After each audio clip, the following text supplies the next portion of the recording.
علیکم، زه یم یاسر او دا وخت تاسو ګورئ یاسر ټیکنیکل چینل د ویډیو.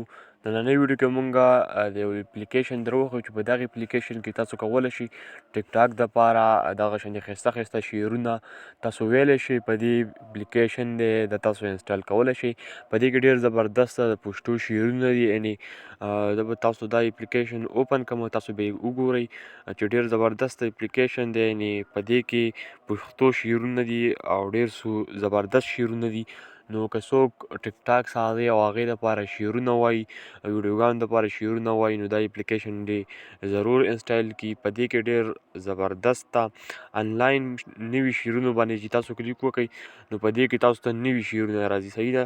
نو تاسو کتلی شئ مینه یو داسې شی دی چې د مرګ په ورځ هم نه ویریږي.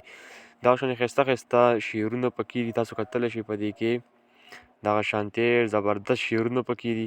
بیا که دې ځای نه تاسو وځئ او دلته اپلاین شعرونه هم پکې دي. د اپلیکیشن شریک کول غواړئ هغه هم تاسو دلته سینډ کولی شئ. اوس تاسو خپل شعر لیږل غواړئ، یعنې تاسو خپل شعر ولیکو هغه به تاسو دلته راشئ. اوس تاسو غواړئ چې دغه شعر تاسو دې اپلیکیشن ته وخیژوئ نو په شعر لیږل به کلیک وکئ. صحیح ده. په دې چې کله هم تاسو کلیک وکئ دلته به تاسو دغه انټرفیس راوړي.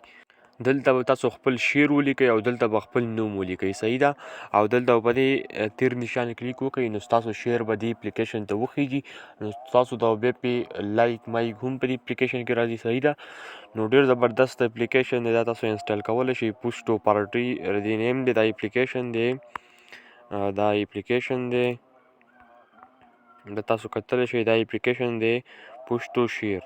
دا به تاسو انسټال کړئ. صحیح ده. که اوس هم ویډیو خوښه شوې وي نو ویډیو لایک کړئ، نورو ملګرو سره شیر کړئ.